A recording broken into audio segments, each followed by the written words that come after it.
Chapitre 3. Le mystère de l'univers. Pour la tradition judéo-chrétienne, dire création, c'est signifier plus que nature, parce qu'il y a un rapport avec un projet de l'amour de Dieu, dans lequel chaque créature a une valeur et une signification.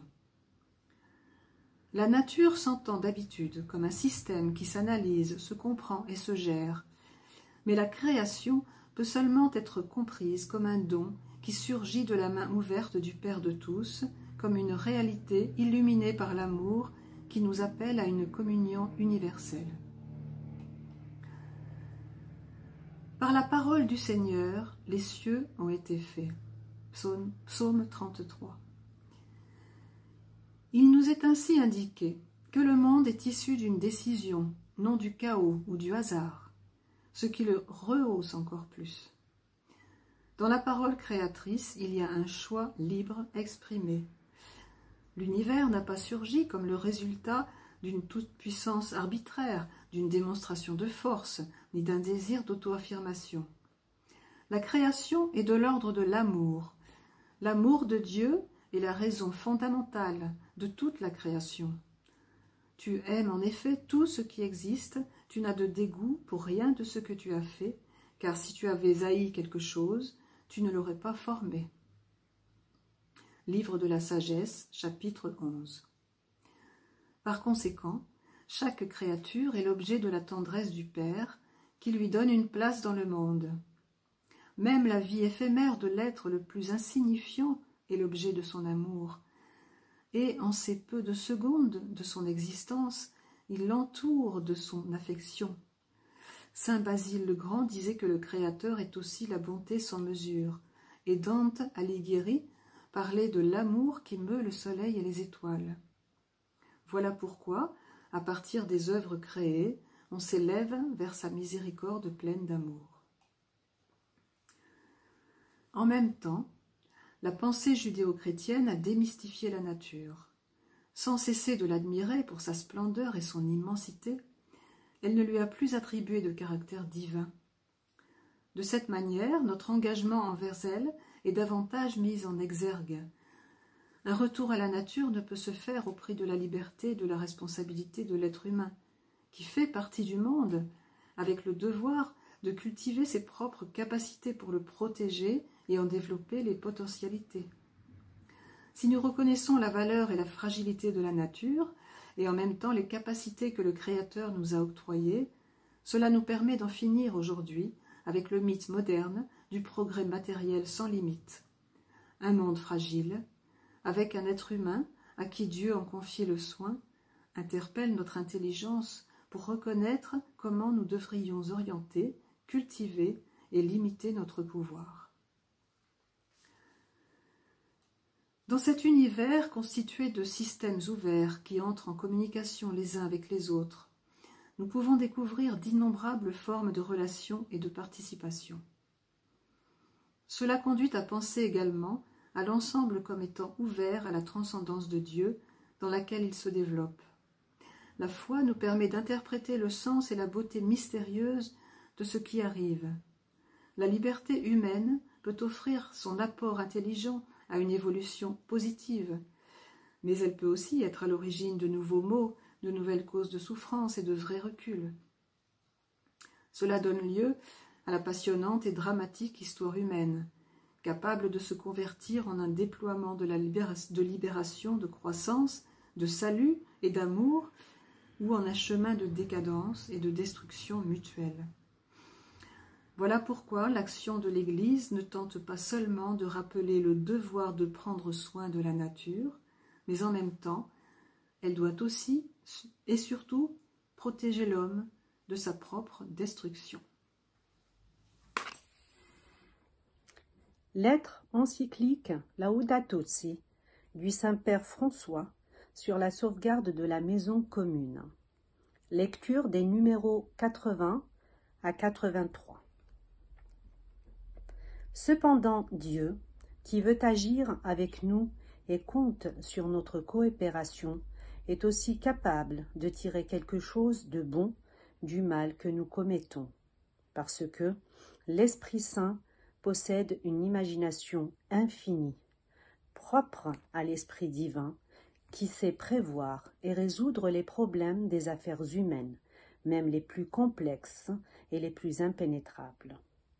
Il a voulu se limiter lui-même, de quelque manière, en créant un monde qui a besoin de développement, où beaucoup de choses que nous considérons mauvaises, dangereuses ou sources de souffrance font en réalité partie des douleurs de l'enfantement qui nous stimulent à collaborer avec le Créateur. Il est présent au plus intime de toutes choses, sans conditionner l'autonomie de sa créature, et cela aussi donne lieu à l'autonomie légitime des réalités terrestres. Cette présence divine qui assure la permanence et le développement de tout être est la continuation de l'action créatrice.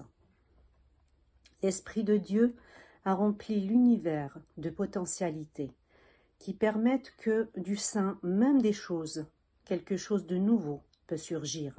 La nature n'est rien d'autre que la connaissance d'un certain art, concrètement l'art divin, inscrit dans les choses et par lequel les choses elles-mêmes se meuvent vers une fin déterminée. Comme si l'artisan constructeur de navires pouvait accorder au bois de pouvoir se modifier de lui-même pour prendre la forme de navire. Bien que l'être humain suppose aussi des processus évolutifs, il implique une nouveauté qui n'est pas complètement explicable par l'évolution d'autres systèmes ouverts.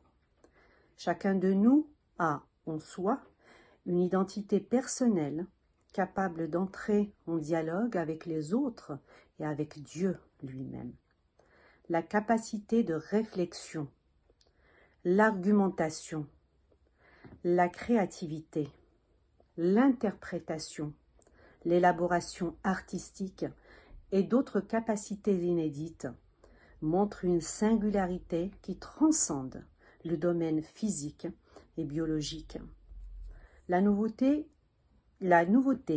qualitative qui implique le surgissement d'un être personnel dans l'univers matériel suppose une action directe de Dieu, un appel particulier à la vie et à la relation d'un tu avec un autre tu. À partir des récits bibliques, nous considérons l'être humain comme un sujet qui ne peut jamais être réduit à la catégorie d'objet.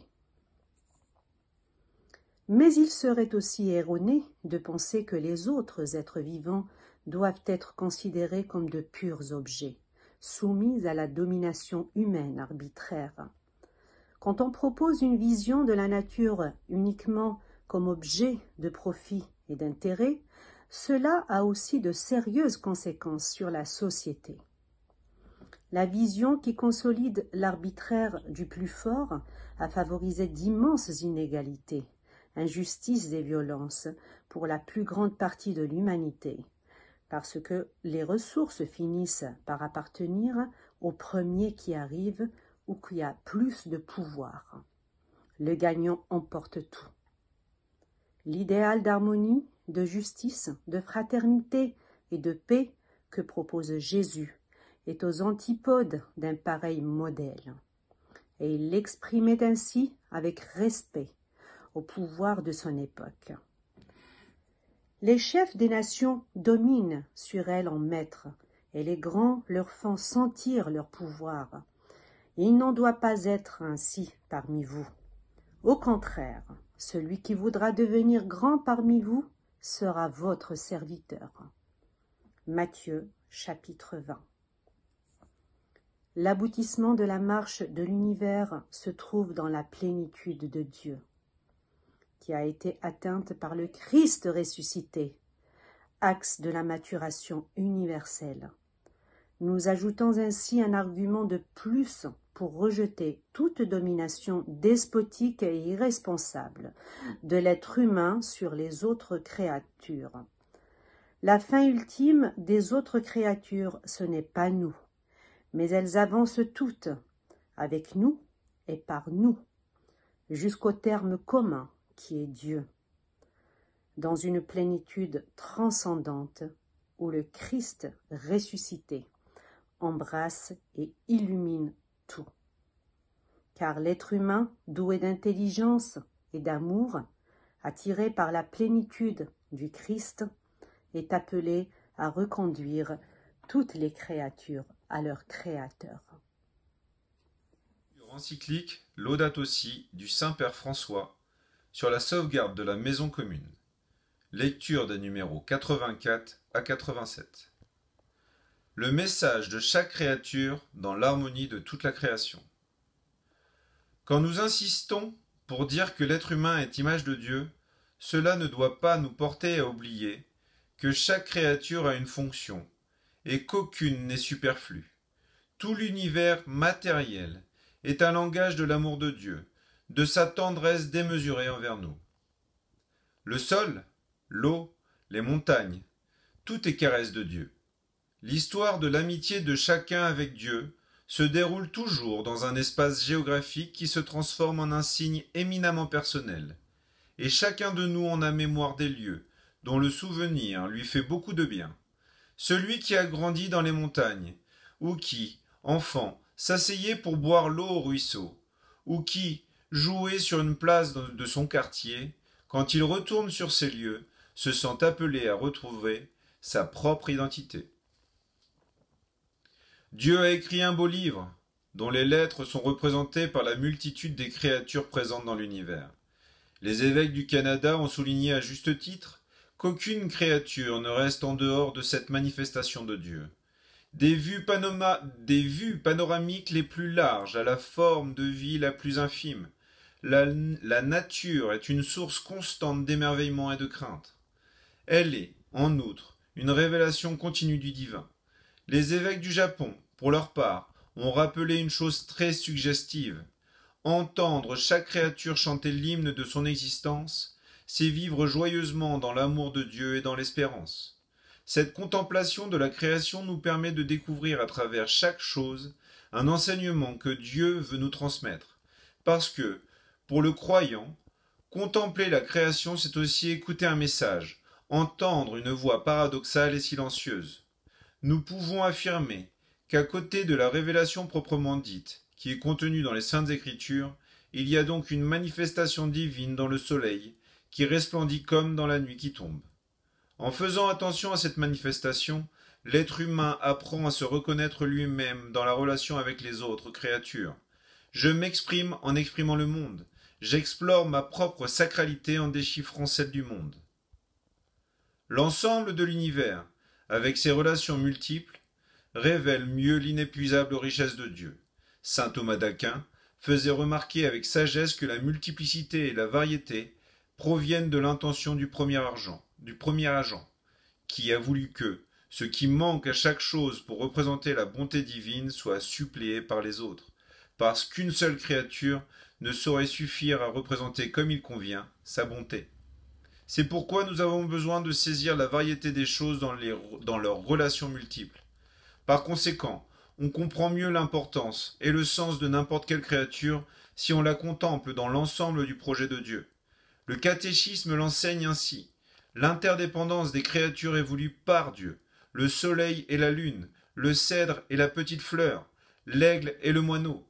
Le spectacle de leurs innombrables diversités et inégalités signifie qu'aucune des créatures ne se suffit à elle-même. Elles n'existent qu'en dépendance les unes des autres pour se compléter mutuellement au service les unes des autres.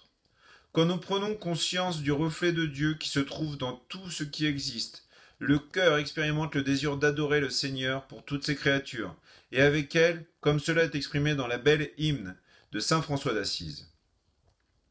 Loué sois-tu, mon Seigneur, avec toutes tes créatures, spécialement Messire Frère Soleil, qui est le jour, et par lui tu nous illumines, et il est beau et rayonnant avec grande splendeur, de toi, très haut, il porte le signe.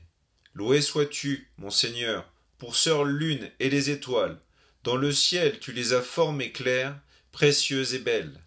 Loué sois-tu, mon Seigneur, pour frère vent, et pour l'air et le nuage, et le ciel serein, et tous les temps, par lesquels à tes créatures tu donnes soutien. Loué sois-tu, mon Seigneur, pour sœur eau, qui est très utile et humble, et précieuse, et chaste. Loué sois-tu, mon Seigneur, pour frère feu, par lequel tu illumines la nuit, et il est beau et joyeux, et robuste et fort. Lettre encyclique Laudato Si du Saint-Père François sur la sauvegarde de la maison commune. Lecture des numéros 88 à 90. Les évêques du Brésil ont souligné que toute la nature, en plus de manifester Dieu, est un lieu de sa présence. En toute créature habite son esprit vivifiant qui nous appelle à une relation avec lui. La découverte de cette présence stimule en nous le développement des vertus écologiques. Mais en disant cela, n'oublions pas qu'il y a aussi une distance infinie entre la nature et le Créateur, et que les choses de ce monde ne possèdent pas la plénitude de Dieu. Autrement, nous ne ferions pas de bien aux créatures, parce que nous ne reconnaîtrions pas leur vraie et propre place, et nous finirions par exiger d'elles indûment ce que, en leur petitesse, elles ne peuvent pas nous donner. Une communion universelle. Les créatures de ce monde ne peuvent pas être considérées comme un bien sans propriétaire. Tout est à toi, maître, ami de la vie. D'où la conviction que, créés par le même Père, nous et tous les êtres de l'univers sommes unis par des liens invisibles et formons une sorte de famille universelle, une communion sublime qui nous pousse à un respect sacré, tendre et humble. Je veux rappeler que Dieu nous a unis si étroitement au monde qui nous entoure que la désertification du sol est comme une maladie pour chacun, et nous pouvons nous lamenter sur l'extinction d'une espèce comme si elle était une mutilation. Cela ne signifie pas que tous les êtres vivants sont égaux, ni ne retire à l'être humain sa valeur particulière, qui entraîne en même temps une terrible responsabilité. Cela ne suppose pas non plus une divinisation de la terre, qui nous priverait de l'appel à collaborer avec elle et à protéger sa fragilité. Ces conceptions finiraient par créer de nouveaux déséquilibres pour échapper à la réalité qui nous interpelle. Parfois, on observe une obsession pour nier toute prééminence à la personne humaine, et il se mène une lutte en faveur d'autres espèces que nous n'engageons pas pour défendre l'égale dignité entre les êtres humains.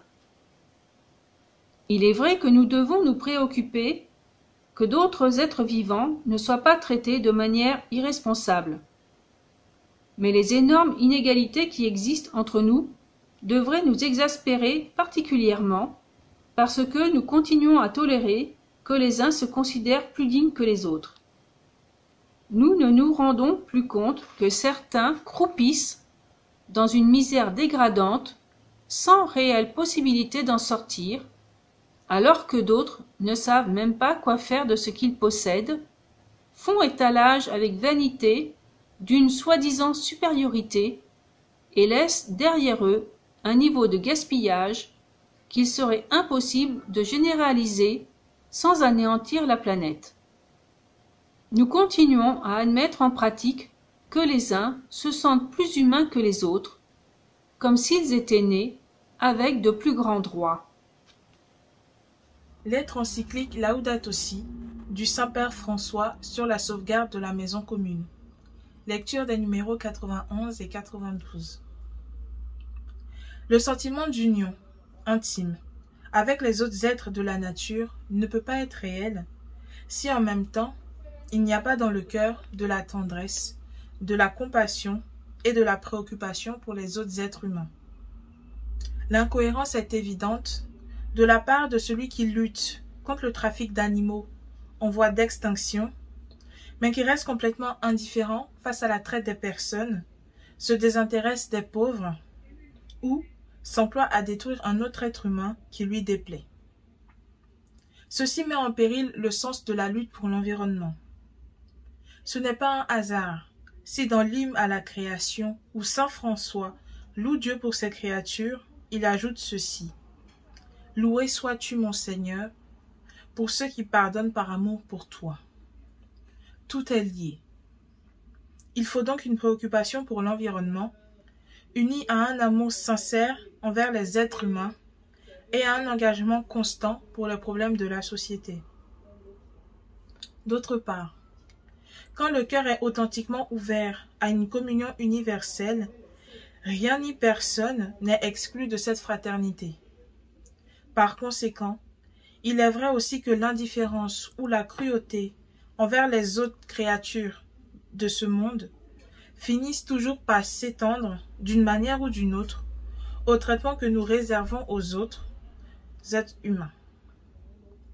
Le cœur est unique et la même misère qui nous porte à maltraiter un animal ne tarde pas à se manifester dans la relation avec les autres personnes. Toute cruauté sur une quelconque créature est contraire à la dignité humaine. Nous ne pouvons pas considérer que nous aimons beaucoup si nous excluons de nos intérêts une partie de la réalité. Paix, justice et sauvegarde de la création sont trois thèmes absolument liés, qui ne pourront pas être mis à part pour être traités séparément, sous peine de tomber de nouveau dans le réductionnisme. Tout est lié, et comme êtres humains, nous sommes tous unis, comme des frères et des sœurs, dans un merveilleux pèlerinage, entrelacés par l'amour que Dieu porte à chacune de ses créatures, et qui nous unit aussi, avec une tendre affection, à Frère Soleil, à Sœur Lune, à Sœur Rivière et à Mère Terre.